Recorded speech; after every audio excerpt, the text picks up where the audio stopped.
This article, A Death in the Family, really got me thinking. Okay. It's a personal story, Right. but it brings up these bigger questions, right? Yeah. About online relationships, how we interpret faith. It's fascinating how the author frames it around this online figure, Common Filth. Yeah, common filth, or CF, as he calls them. Right, CF. It really highlights how these online figures can become almost like, Like mentors. yeah, mentors. You Yeah. feel this connection, you trust their judgment, and then, And then they pull the rug out from under you. It's like that line in the article where he says it felt like a punch to the gut. absolutely, you really feel the author's disillusionment. Totally. And it's not just about a change in beliefs. It's that CF was initially all about ecumenism, bringing Christians together. Exactly. And then to have this complete 180 denouncing orthodoxy. It's like finding out your favorite teacher had secretly joined a rival school. That's a great way to put it. You feel betrayed, confused. Like, wait, what? Exactly. And to understand the intensity of this reaction, we need to remember the author wasn't just a casual follower of CF.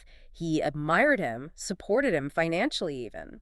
He really saw him as a guiding voice. Absolutely. So to have that voice suddenly declare your entire faith as basically evil. It's a huge blow. It is. That's why he calls it a death in the family. Yeah. But then instead of just grieving, he digs into CF's criticisms of orthodoxy. He almost feels obligated to respond. Yeah.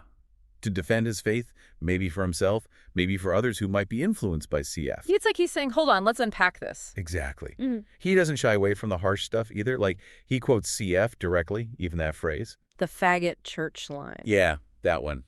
He could have glossed over it, but he puts it right out there.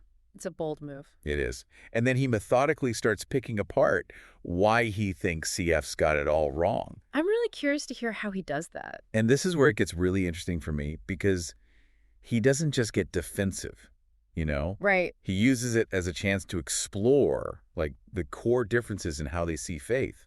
It's like CF is coming at this entirely from a Protestant viewpoint. Yes. And I don't mean that in a bad way, but Of course, it's about the approach to Scripture, that individual interpretation idea. yeah, like he's saying anyone can pick up the Bible and suddenly they're a theologian. And the author makes this great point. He compares it to law, right? You wouldn't just... Read a law book and declare yourself a lawyer. Exactly. You need a framework, a system. He has this line, "The Bible alone is not enough.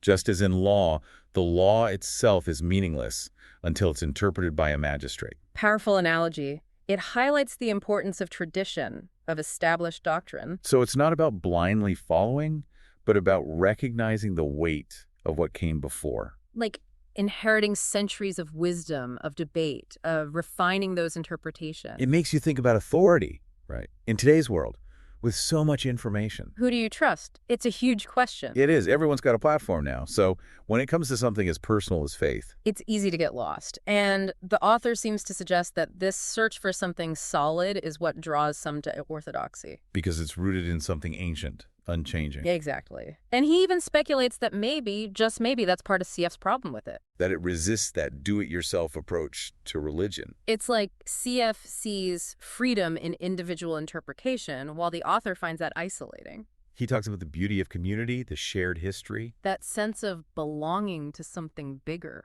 which brings me to the symbolism CF focuses on.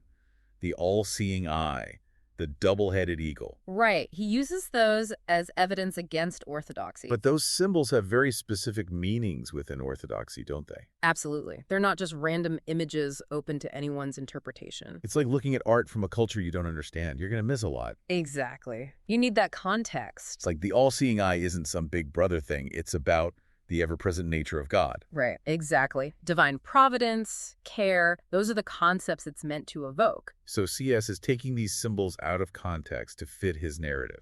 It would be like trying to understand Shakespeare without knowing anything about Elizabethan England. You might get the surface level, but you'll miss the deeper meaning. And the beauty, the richness of it. It's the same with these symbols, with orthodoxy itself. It's like we all have these lenses, right, shaped by our upbringing, our experiences, Absolutely. And we bring those lenses to everything, especially online. which can make it hard to really see different perspectives. It's so easy to get stuck in echo chambers, hearing only what we want to hear.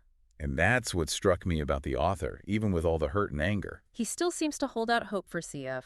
There's this underlying current of, I don't know, maybe compassion. He never attacks CF personally, that's for sure. Even when quoting that really harsh stuff. It's like he's trying to understand, not just condemn. Which makes me wonder, what happens next? Can they come back from this death in the family? It's a tough one. But I think the author offers a way forward, even if it's not easy. Oh, how so?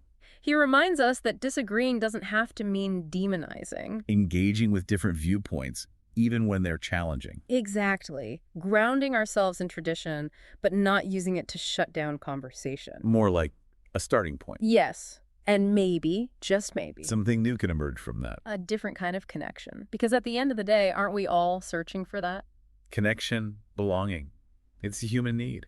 Whether we find it in a church, online, or somewhere in between, it's the journey that matters. And as this article shows, it's rarely a straight line. Full of twists and turns, but definitely worth taking. This deep dive really got me thinking about my own online interactions, my relationship with faith. How about you? What resonated with you?